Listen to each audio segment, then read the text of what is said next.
The fire always started the same way. Isla stood in the middle of a dark hallway, the air heavy and still. Then, without warning, a loud crack tore through the silence.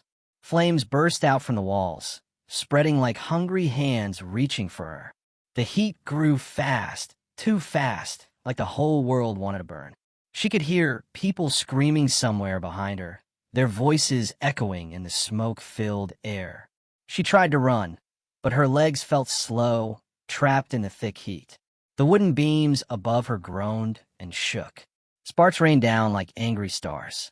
The floor trembled, and the ceiling began to crumble, pieces dropping around her like broken memories. The screams grew louder, then suddenly mixed with one voice calling her name. Allah! The sound hit her like a jolt, sharp and familiar, but she could never see the face behind it. Every time she turned to look, the flames grew higher, blocking her view. The hallway squeezed tighter, the walls closing in, the smoke choking her throat. She reached out her hand, trying to grasp the voice calling her, but the fire swallowed everything. And then, she woke up. Isla gasped and sat up in her bed, her heart beating like it wanted to break free from her chest. Sweat rolled down her forehead. Her breath came in short, shaky bursts, as if she had truly run through the flames. The room was silent, but something felt wrong. Too wrong. She sniffed the air. There was again the faint smell of smoke. It curled around her like a leftover shadow from the dream. She blinked at the darkness, trying to calm herself. "It's nothing," she whispered, though her voice trembled. "Just my mind playing tricks again." But even as she said it, she didn't fully believe it. She rubbed her eyes, trying to push away the fear that clung to her like ash. These dreams had followed her for months. Always the same fire, the same screams, the same collapsing walls. They felt too real, as if she wasn't dreaming at all, but remembering something she had lived through. Only, she couldn't remember living it. Isla swung her legs off the bed and stood, though her knees felt weak. She walked to the window and pushed it open. Cool night air rushed in, brushing against her skin, easing the heat she still felt under her breath. Outside, the town lay quiet, sleeping under a blanket of darkness. The town itself looked peaceful now, but Isla knew the peace was only surface deep. 1 year ago, a massive fire had destroyed half the neighborhood. Homes, shops, and families were lost in a single night. Even now, some areas looked like open wounds, blackened walls, broken roofs, and patches of ground still scarred. The whole town had suffered, but Isla suffered in a different way. She felt connected to the tragedy, as if the flames in her dreams were not just dreams, but memories, pieces of a truth she couldn't fully grasp. It was a strange kind of guilt she carried, heavy and confusing. She didn't know why she felt responsible, but the feeling never left her. She stared out the window longer, watching the faint glow of streetlights flicker on the cracked pavement. The wind carried the quiet sound of distant construction, someone rebuilding their home, even at night. The world was trying to move on, but inside her, nothing was healing. She closed the window slowly and leaned her forehead against the cool glass. Everything felt blurry, her past, her memories, her emotions. Something important was missing, something she didn't want to face, something the dreams kept dragging her back toward. She pressed her hand against her chest, trying to steady her heartbeat. "I'm fine," she whispered, but she wasn't, because the fire was not done with her. And deep down, Isla knew it. Morning came slowly, with a pale sun rising behind gray clouds. Isla stepped out of her small house, wrapping her shawl tighter around her shoulders. The air was cool, but the ground still carried the scent of burned wood, the smell that never fully left this town. She walked down the quiet street, her footsteps soft on the cracked road. Every corner held reminders of what had been lost. Charred tree trunks stood like dark skeletons. Houses that once held families now stood half-built or half-destroyed, depending on how one chose to see them. Some people called it rebuilding. Others called it surviving. To Isla, it felt like walking through her own memories, broken, scattered, and covered in ash. Workers hammered wooden boards onto the frame of a new grocery store. A woman swept dust from her porch, though the wind blew it back again. A child watched Isla pass, eyes wide, as if trying to understand something she could not explain. Isla kept her gaze low, trying not to draw attention. She already felt eyes on her, even when no one looked directly. She walked farther into town, where the buildings showed sharper wounds. Burned walls, collapsed roofs, and piles of debris marked the places the fire had hit the hardest. The sight pulled at something inside her, a painful tug like a half-healed scar being touched. As she approached the old market square, a familiar voice called out, "Isla." She stiffened for a moment before turning. Rayhan stood near the remains of a small cafe, now covered with scaffolding and tools. They had grown up together, once close like siblings. After the fire, everything changed. Rayhan's face carried shadows that never left. Dark circles under his eyes, a jaw always clenched, and a heaviness in his posture that made him look older than he was. His hands were stained with ash and paint from rebuilding work. He wiped his forehead with the back of his arm. "You're out early." Isla nodded. Couldn't sleep. He didn't ask why. Everyone knew she struggled with sleep. "What about you?" she asked quietly. "Working," he replied, his voice flat. "Like always." Something in the way he said it made Isla take a small step back. Rayhan wasn't cruel, but he wasn't warm either. Not anymore. He looked at her for a long moment, as if wanting to say something but deciding against it. Finally, he turned back to his work. Isla took the moment to walk away, her heart heavy. She didn't blame him. He had lost someone too. She just didn't know who. Or maybe she knew once before everything in her mind became smoke. She continued toward the town's older area, where the fire had burned the longest and hardest. As she walked, she passed by a small house with fading blue paint. An elderly woman stood outside, setting down a pot of water. Miriam. Her hair was gray and tied in a neat bun, though her face showed deep lines of grief. She had lost her entire family the night of the fire. Her husband, her daughter, her grandson. Whenever Isla saw her, she felt a twist of guilt stronger than anything else. Miriam's eyes lifted slowly, and for a brief moment, their gazes met. Isla froze. The older woman didn't say a word. Her face carried quiet pain, the kind that never went away. But there was something else too, a weight Isla couldn't name. Miriam looked away first and went back inside. Isla exhaled shakily. She felt like a shadow passing through the town, seen but not welcomed, remembered but not understood. She walked farther, feeling the silence follow her like a second shadow. People glanced at her but quickly looked away. Some whispered under their breath, though she couldn't catch the words. Others stared openly, their expressions mixed, sympathy, confusion, and something sharper. Blame. Isla's stomach tightened. She paused near a pile of burnt wood stacked by the roadside. Her fingers brushed one piece gently. It crumbled slightly, dark powder staining her fingertips. A sudden rush of heat flashed through her mind. Screams, fire, falling pieces of roof. Her chest tightened. She pulled her hand away quickly. Little things trigger her like this. Burnt wood, a lit match, the smell of old smoke. Each one tugged at hidden memories she wasn't ready to face. A wind gust blew ashes into the air, swirling around her feet. She watched them float upward, dancing like tiny black snowflakes. A strange emptiness washed over her, like she was standing in the ruins of something she had once known but lost. The town was struggling to rebuild. People carried bricks, tools, and paint. Some worked with determination. Others worked because they had no choice. But Isla, she walked like someone searching for something she couldn't name. As she reached the far end of the street, she stopped and looked back at the town, the damaged homes, the half-rebuilt shops, the rising dust and smoke. Everything here had burned once, and somehow, she felt the fire inside her still burning. She didn't know why, but she knew the answers were somewhere in this town of ashes, waiting for her. The sky was turning orange by late afternoon when Isla found herself standing near the old community hall, the place everyone called the heart of the tragedy. The building had once been bright and full of life. Now it was a hollow, blackened shell. Most people stayed away from it, some out of fear, others out of respect. Isla didn't know what pulled her toward it today, but her feet kept moving on their own. The closer she got, the heavier the air felt. The hall's walls were cracked, covered in soot, and open in some places where the fire had eaten through the structure. Metal beams twisted upward like broken ribs. The roof had collapsed long ago, leaving only scattered remains on the ground.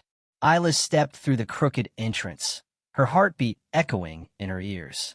The silence inside felt different, thicker, almost alive. She swallowed hard, trying to steady her breathing. As she walked, bits of charred debris crunched under her shoes. Sunlight filtered through holes in the ceiling, forming thin beams that lit up floating dust like tiny ghosts. She closed her eyes for a moment. A soft sound drifted through her mind. Laughter. Happy, excited laughter. People talking. Music playing. A party? Her breath hitched. The sounds grew louder, as if coming from all around her. She opened her eyes sharply, but the hall remained empty. Still, she could almost see colorful streamers, bright lights, and smiling faces, even though the walls were now burned and broken. Then the laughter twisted into screams. Sharp, terrified, voices calling for help, the crackling of fire, the pounding footsteps of people trying to escape. Isla pressed her hands against her ears, but the sounds swirled inside her head like they were trapped there. No, stop, please, she whispered, but the memories, or whatever they were, kept coming. A sudden sharp smell of burned rubber filled her nose. The room seemed to spin for a moment. She forced herself to inhale slowly. When she opened her eyes again, a small object on the floor caught her attention. It was half buried under ash. She knelt down and brushed the dust away, her fingers shaking. It was a wristwatch, or what was left of it. The metal had melted, its shape warped and twisted. But the leather strap, though burned on one side, was still hanging loosely. A strange chill passed through Isla. She picked it up gently. The moment her fingers touched the metal, a spark of memory shot through her mind.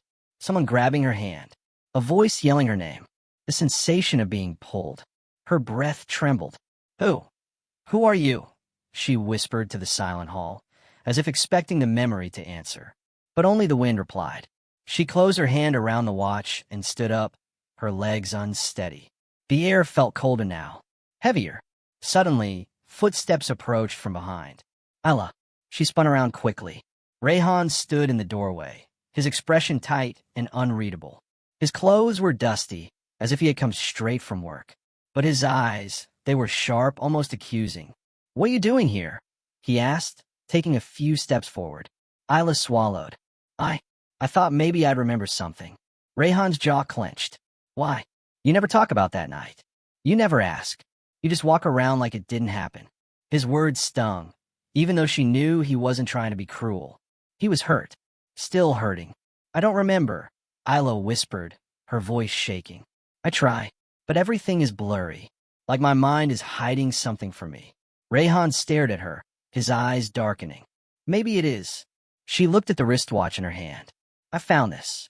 It feels familiar. For a moment, something flickered in Rayhan's eyes. Pain, fear, or maybe recognition. But he shook his head. You shouldn't be digging into things you don't understand. Rayhan. She tried to reach out, but he stepped back. This place is dangerous, he muttered. For you. For everyone. His words felt like a warning, one she didn't fully understand. Before she could ask anything else, he turned and walked away, his footsteps fading outside the hall. Alia looked around the ruined building again, her heart thudding.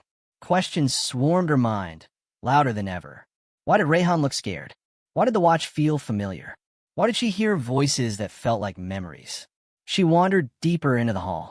Near the old notice board, now mostly burned, she spotted a corner of paper still clinging to it. She stepped closer, brushed away the soot, and froze. There were faint letters written in a handwriting she recognized instantly. Her own. Her throat tightened. She was here, the night of the fire. She had been part of whatever happened. The only question now was how much she had forgotten, and why. The night settled over Ash's town like a heavy blanket, quiet but suffocating. Isla sat on the rooftop of her house, legs pulled to her chest, staring at the distant hills that curved like a dark wave. The air was cold enough to sting her skin, but she didn't move. She wasn't sure she could. The melted wristwatch lay beside her. She kept touching it, running her thumb over its burned metal, hoping it would unlock something. Anything. But all she felt was the same empty space inside her. Isla closed her eyes, and a single thought repeated in her mind like a whisper she couldn't escape. Why was I the only one who survived? She didn't remember the fire clearly. Just flashes, heat, screams, someone pulling her hand.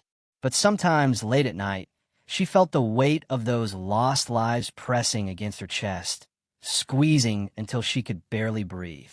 Everyone treated her differently. Some looked at her with pity, others avoided eye contact. A few, she could tell, even blamed her. Not openly, but in their eyes, she saw questions they didn't dare ask. Her fingers tightened around the watch. Alia's breath trembled. I don't even know if I deserve to be here, she whispered to herself. A soft sound came from behind her. She turned to see her mother climbing onto the roof, a thin shawl wrapped around her shoulders. Her face looked tired, older than Isla remembered from before the fire. The tragedy had stolen more than buildings. It had aged people, drained them, taken years from them. Her mother sat beside her silently for a long moment. You didn't come down for dinner, she said softly. I'm not hungry, Isla replied, her voice barely above a whisper. Her mother looked at the wristwatch. You found something today? Isla nodded. I don't know whose it is, but when I touched it, it felt like it belonged to someone I knew. Her mother didn't look surprised. She sighed and looked up at the sky, her eyes shining with reflections of distant stars. There are things about that night that you think you want to remember, she said softly. But sometimes forgetting is kinder. Alia felt anger rise suddenly. Why does everyone say that? Why is everyone so afraid of me remembering? What happened that night? Her mother flinched slightly at the intensity of her voice, but she didn't look away. Isla, she began gently, survivor's guilt is already tearing you apart. If you carry all the memories too, I'm scared it will break you. Alia blinked back tears. But I need the truth. I can't keep living like this, not knowing anything about who I was before the fire. Everyone else knows something except me. Even Rayhan. He looked terrified when I showed him this watch. Her mother looked down. Rayhan lost people that night too, she whispered. Maybe he's scared of what remembering will do to you, or to him. Alia wiped her cheeks. She hadn't even realized she was crying. I feel like I'm living someone else's life, like Isla before the fire and Isla after the fire are two different people. Her mother touched her hand gently. Maybe that's true, she said. But you survived, Isla, and survival is not a crime. Alia shook her head slowly. Then why does it feel like one? Her mother didn't answer. For a long time, they sat in silence, listening to the faint sounds of the night. Crickets, distant cars, the wind brushing against rooftops. The world kept moving, even if Isla didn't feel ready to move with it. After a few minutes, her mother stood up and brushed dust from her clothes. Come inside when you're ready, sweetheart. When Isla was alone again, she stared at the horizon. She wanted to escape this feeling, run from the heavy guilt that clung to her. But deeper inside, something else called to her, a need, a pull. The truth. She lifted the watch and closed her eyes. A faint voice echoed through her mind again. A whisper, a warning, a name. She opened her eyes sharply. Her heart raced. I need to know, she whispered, her voice steady for the first time. No matter how painful the truth was, no matter who it exposed, or what it changed, Isla didn't sleep that night. She sat on her bed with the melted watch cupped in her hands, staring at it as if it held every answer she needed. Her heartbeat stayed uneven, like her body already knew what she had to do, even if her mind was still afraid. By morning, she made her decision.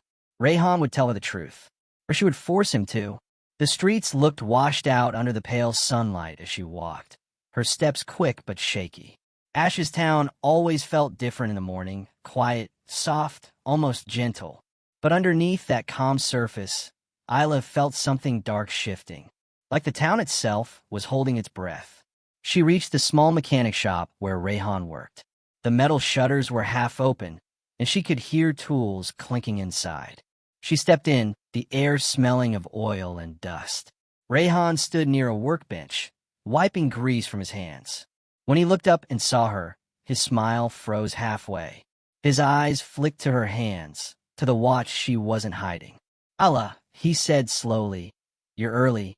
"We need to talk," she said. Her voice didn't shake this time. Rayhan hesitated before nodding. "Okay, what's going on?" She stepped closer, holding out the wristwatch. "You know something about the fire. Something you haven't told me." Rayhan's face paled. His hand froze midair. The silence stretched between them like a rope pulling tight. "Isla," he whispered, "where did you find that?" "In the ruins yesterday." Her voice sharpened. "And when you saw it, you looked terrified." "What?" Rayhan opened his mouth, but no words came out. Isla felt frustration burn through her. "Everyone keeps treating me like I'm made of glass. Like I'll shatter if I learn anything. But I'm already breaking, Rayhan. I need the truth." He turned away, gripping the edge of the workbench so hard his knuckles whitened. "Allah, I didn't want you to remember," he said quietly. Her breath caught. "Remember what?" He took a long breath, as if preparing himself to reopen a wound he had kept closed for too long. Then he faced her again, his eyes bright with something like guilt or fear. "That watch," he began slowly, "belonged to someone who died in the fire. Someone close to you." Isla's chest tightened. "Who?" Rayhan swallowed. "Your brother." The world tilted. Isla felt the ground disappear beneath her feet. I had a brother." Rayhan nodded painfully. "A younger brother. His name was Armin." Her heart pounded. Suddenly, small fragments of memory flickered through her mind. Laughter, small hands tugging her sleeve, a pair of bright eyes looking up at her. Shadows of a bond she didn't even know she had lost. Isla shook her head, her voice trembling. "Why didn't anyone tell me?" Rayhan looked torn. "Your mother wanted to protect you. The doctor said the trauma was too heavy. You couldn't remember anything after you woke up, and she didn't want you to drown in grief." Isla took a shaky step back. "But you knew, and you didn't tell me either." Rayhan looked away. "Because I was there that night. I saw you running out of the house. I saw you fall. I pulled you out before the roof collapsed. But I couldn't reach Armin. I tried, Isla. I swear I tried." Her breath broke in her chest. The truth slammed into her like fire all over again. "He called my name," she whispered, tears filling her eyes. "In the dream, he called my name." Rayhan wiped his face with shaking hands. It wasn't a dream. Silence wrapped around them, thick and heavy. Isla clutched the watch to her chest. The guilt that had been eating her for so long now had a shape, a name, a face. Her brother, Armin. She inhaled slowly, her voice breaking. "Why didn't I remember him?" Rayhan stepped closer, his voice soft. "Because your mind was trying to protect you.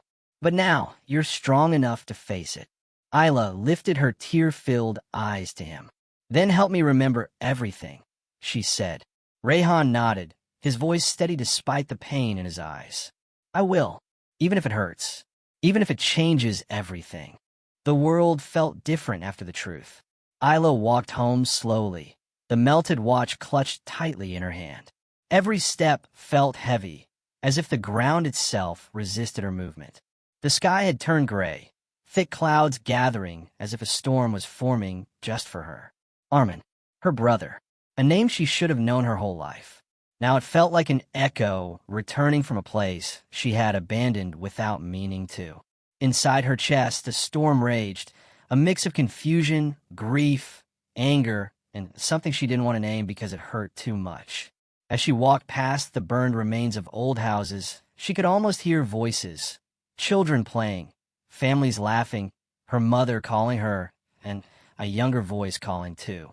She stopped, clutching her head as a sharp pulse of pain ran through her. A faint memory flashed, a tiny hand grabbing hers. A laugh, a boy running ahead of her, barefoot, calling Isla, "Catch me." She gasped and stumbled, grabbing the wall for support. The memory faded as fast as it came, leaving her shaken. Isla forced herself to breathe, but it felt like there wasn't enough air in the whole world. When she reached home, the door creaked softly as she pushed it open. Her mother was in the small kitchen, stirring something on the stove. She turned when she heard Isla step in. Her mother's smile faded when she saw Isla's face. You know, Isla said quietly. The wooden spoon slipped from her mother's fingers and clattered to the floor. Isla, her mother's voice cracked. What did he tell you? The truth, Isla whispered. About Armin. Her mother covered her mouth with her hand as tears filled her eyes. She shook her head slowly, like she had been hoping, praying, that this day would never come. Isla stepped closer. Why didn't you tell me? Her mother's shoulders collapsed.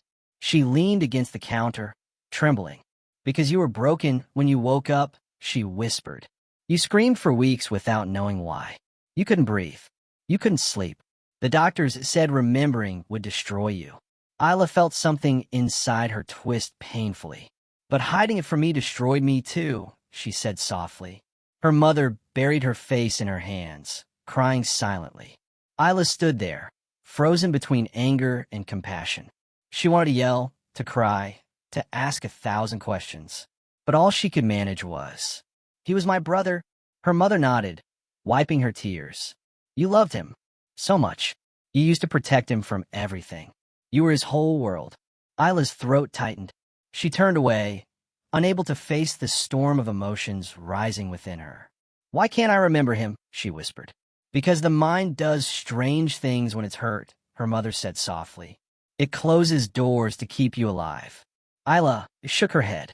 But those closed doors are killing me now. Her mother approached her cautiously and placed a trembling hand on her shoulder. I'm sorry, Isla. I thought I was protecting you. I didn't want you to drown in guilt. Isla looked up, her eyes burning. But I am drowning. Her mother didn't answer. She simply wrapped her arms around Isla and held her tightly, as if hugging her could keep her from breaking apart. For a moment, Isla let herself stay in that embrace. But the storm inside her didn't calm. It only grew louder. Later, Isla went to her room and sat on the floor, leaning against her bed. The watch lay in her lap like a small, silent anchor, dragging her deeper into the truth. She closed her eyes. Another memory emerged, weak but clearer than before. Armin sitting beside her, hugging his knees, smoke filling the house, her hands shaking as she tried to pull him up, his voice trembling. Isla, I'm scared. Her eyes snapped open. Her breath came out shaky, uneven. Tears blurred her vision as she hugged the watch to her chest. She whispered into the empty room, I'm sorry. I'm so sorry. The storm within her crashed against her ribs, demanding to be let out. She stood abruptly, her mind spinning, and walked to the mirror. For the first time, she truly looked at herself. Not the girl after the fire, not the survivor everyone pitied, but the big sister who had somehow failed her brother. And in her reflection, she saw both versions of herself standing on opposite sides of a door that was finally beginning to open. Isla wiped her tears and took a shaky breath. I have to remember everything, she whispered, no matter how much it hurts. Outside, the clouds cracked open, thunder rolling across the sky like a warning. But Isla didn't flinch. The storm inside her wasn't something she feared anymore. It was something she needed to face. The storm lasted through the night. Thunder shook the windows. Rain hammered the roof. But inside Isla's chest, a different storm raged. One made of guilt, memories, and a pain so deep she felt it in her bones. She barely slept. Every time she closed her eyes, flashes of fire returned. Armin's small hand slipping from hers, her mother's scream, the heat swallowing everything. By morning, her eyes were swollen, her body heavy. But she got up anyway. She knew she couldn't hide anymore. She walked out into the gray dawn. The ground was wet, the air cold. Every step felt like she was dragging the weight of her entire life behind her. She didn't know where she was going until she did. The old community hall, the place where everything had changed. The building stood in ruins, dark and silent like a giant grave. Ash still clung to the stones. The metal beams were twisted, reaching toward the sky like broken fingers. Isla stepped inside, her breath shaking.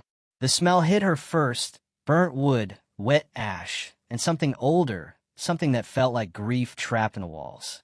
As she walked through the shattered rooms, memories trembled at the edge of her mind. She crouched near a fallen beam, touching the charred surface. Her fingers trembled. Why was remembering so hard? Why did the truth feel so close yet so far? A sudden wave of dizziness washed over her. She grabbed the beam to keep herself steady. Her heart pounded so fast she thought it might burst. Then it happened. A memory slammed into her so strong she gasped aloud. She was in the hall. Music played loudly. Kids were running around. Armin tugged her hand, laughing. She told him to stay close. He nodded. Then a spark. A scream. Smoke rising fast. People pushed. The lights died. Someone shouted her name. Her mother, maybe. Armin tripped. She bent to help him. The heat grew. The ceiling cracked. Then, his hand slipped out of hers. Isla let out a broken cry, her knees giving out. She fell onto the wet ash, shaking violently. No, no, I didn't let go, she whispered. I didn't. I tried. Tears streamed down her face, mixing with the soot on her skin. I tried, she repeated, barely able to breathe. I tried to save him. The memory continued without mercy. She pulled Armin toward the exit, but smoke filled her lungs. She coughed, stumbled. Her vision blurred. Armin shouted her name. She reached for him again, and then everything went black. Volunteers found her at the doorway. Armin never made it out. A raw scream tore from her throat, echoing through the broken hall. She didn't care who heard. She didn't care if the whole town stopped to stare. She cried like she had been holding in for a year, because she had. Footsteps rushed toward her. She didn't look up. She couldn't. Allah, it was Rayhan. He stopped a few feet away, breathless, soaked from the rain. His face softened when he saw her collapsed on the ground. You remembered, he whispered. Isla nodded weakly, wiping her face with trembling hands. It was me. I failed him. Rayhan knelt beside her. No, he said firmly. You didn't fail him. You were a child. You did everything you could. Isla shook her head, sobbing harder. But he died, and I lived. And that's why you hated yourself, Rayhan said gently. But that's not your fault. She covered her face again. I can't carry this anymore. Rayhan hesitated, then slowly reached out and held her arm. Then don't carry it alone. For a moment, Isla let herself lean into the touch. Not because it fixed anything, but because she was too shattered to stand by herself. The storm inside her had finally cracked open, and everything she had buried poured out. But as painful as it was, this was the breaking point she needed. Because something new was rising inside her too. Not hope, not yet, but strength. A fragile strength born from truth. She wasn't healed. She wasn't whole. But she was no longer hiding. And sometimes that was the first step. The days that followed passed slowly, like the world itself was giving Isla time to breathe again. The storm had finally cleared, leaving the town washed clean by days of rain. The sky looked brighter, the air lighter, and even though the weight in Isla's chest still remained, it no longer crushed her. She woke early every morning, helping with the rebuilding of the memorial center. The old community hall, once a symbol of tragedy, was being transformed into a place of healing. Wooden beams were replaced. Walls were painted. The smell of fresh cement mixed with the scent of hope. Isla wasn't sure when it happened, but she started feeling less alone. Rayhan worked beside her, carrying bricks, mixing cement, sometimes just sitting with her when her mind drifted to painful memories. He didn't try to push her talk. He didn't pretend everything was okay. He simply stood with her through the quiet moments, which somehow mattered more than words. Miriam visited often too. She brought food for the volunteers and always placed an extra plate in front of Isla. Their conversations were slow and gentle, full of pauses that held years of shared grief. At first, Isla felt guilty accepting kindness from the people she once feared. But slowly, she learned to let them in. One afternoon, as Isla painted the new entrance door, she paused and looked around. Children were playing nearby, their laughter bouncing off the walls. Adults were cleaning the courtyard, planting flowers and trees. The entire town had come together, not to mourn anymore, but to rebuild. She felt a soft warmth in her chest, something she hadn't felt in a long time. Maybe healing wasn't a sudden moment. Maybe with small steps like these. As the memorial center neared completion, the town planned an opening ceremony. People wanted Isla to speak. At first, she panicked. The idea of standing in front of everyone, sharing something so personal, frightened her. But later that night, as she sat alone on the rooftop of her home, staring at the stars, she realized something important. She could not stay silent anymore. The fire had taken enough from her. It would not take her voice too. The day of the ceremony arrived. The sun rose gently, brushing the sky with soft orange and gold. It looked like glowing embers, warm, not dangerous. Isla stood behind the newly built gate, her palms sweating as people gathered in front of the memorial center. The building looked beautiful now. Smooth walls, bright windows, a wide garden filled with flowers in shades of red, orange, and yellow, colors chosen to symbolize both loss and rebirth. When the mayor finished speaking, the crowd hushed. "Isla," he said kindly, "it's your turn." She walked toward the small wooden podium, her heart pounding. When she looked up, she saw so many familiar faces. Rayhan, Miriam, her mother, neighbors, children, each watching her with quiet expectation. She took a breath.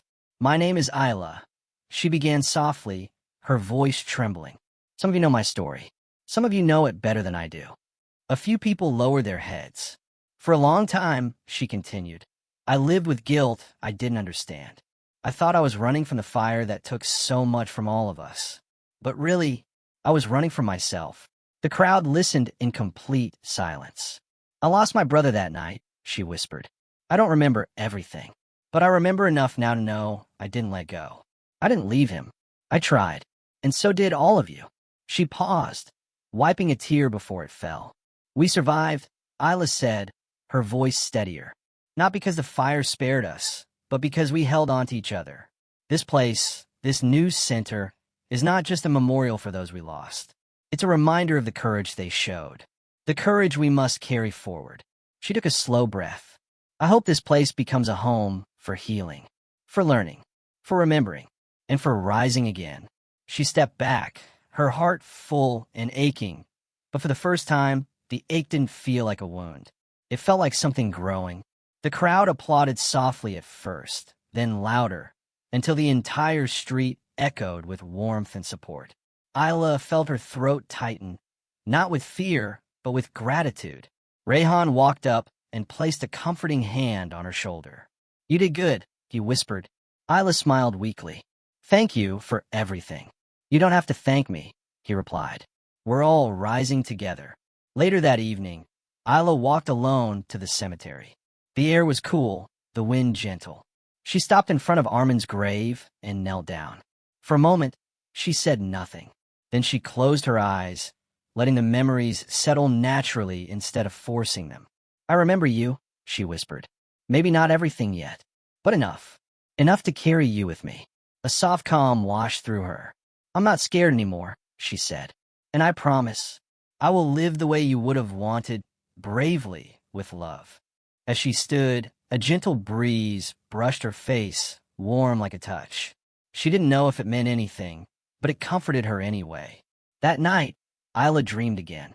She stood inside the hall, but there were no flames.